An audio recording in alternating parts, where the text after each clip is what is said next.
And so, just talking about intergenerational trauma, Right. it was like something I first learned about it because it was this groundbreaking book that came out in '79. Oh, Yeah, it was written by a woman named Helen Epstein, a social worker. Her parents were Holocaust survivors, and she was born in Prague, I believe. And then they immigrated to New York. She's written 15, 16 books by now. what's her name Eh, again? Helen Epstein.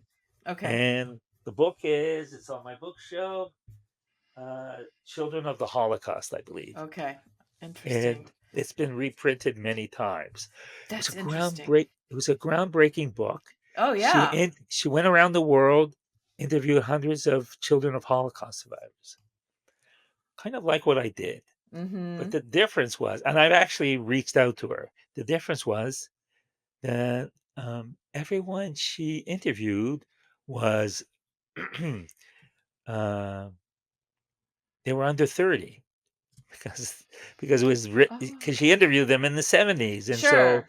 all the children were born after 45, Sure. and so she was interviewing young adults.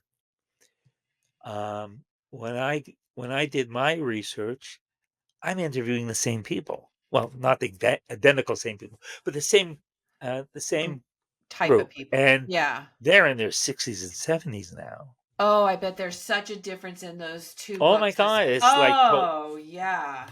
so it's totally different. Yeah. They've raised families now. Mhm. They've many in most cases their parents are no longer around, and excuse me, they're at the age where you start to really do a lot of reflection on your life. Yes, And so it's a exactly. very different perspective. And I Yeah. interviewed the next generation as well, about 20.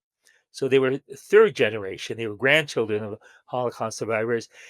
I wanted to see how much different they were, Right, if right. they were at all. Yeah. And there's no difference. They Mm. carried the same trauma. So, what is intergenerational trauma? Um, uh, because everybody knows there's so many different forms of trauma. It can be as a result of sexual abuse, physical abuse, um, or or just your everyday emotional abuse from childhood trauma. Mhm. It could be a catastrophic event. You could be in a war. All this stuff, but intergenerational trauma is, and so you're exposed to a traumatized individual.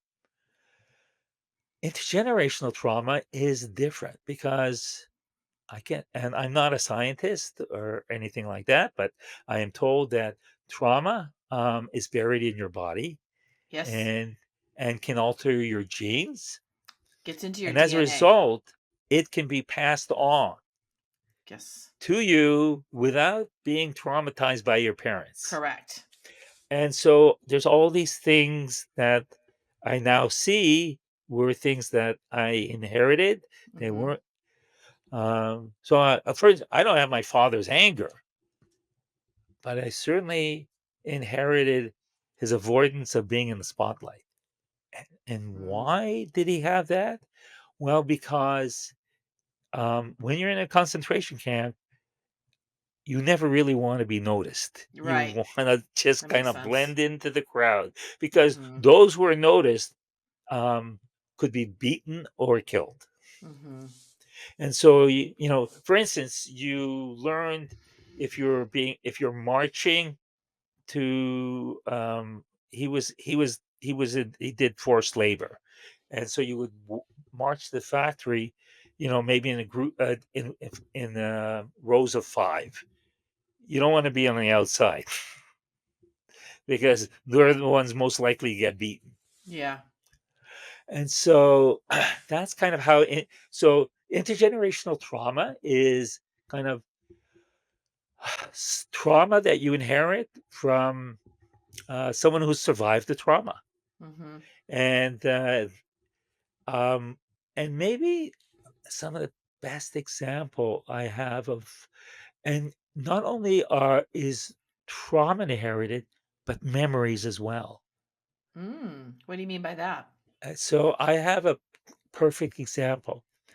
I interviewed a woman, um, and she told me her parents were not Holocaust survivors. I think she told me her dad was the first in her family to be born in America, and her grandparents were Holocaust survivors. Mm. And she told me that when her son, one of her kids, was first able to talk, 3, 4 years old, he woke up one day and he was crying and grabbing onto his mother. Don't let me go. I don't want them to take me. I don't want them to put me on a train. And she was in total shock. Total shock. He had no exposure to anything that went on during the war. Mhm. He's too young. And uh, she told me that her grandparents, when they were in, I think they lived in Warsaw, perhaps if I recall, and they were being shipped to Auschwitz by train. And on the train station, a guard pulled a child out of her grandmother's hands and threw it on another car in the train, and they never saw that child again. That was the memory Oh that God. the child dreamt about. So, um, Ugh. so part of it is not only inheriting trauma but memories as well. And I had other examples like that as well. So that goes sort of beyond what when we were talking about Helen Epstein, those are things that she did not see.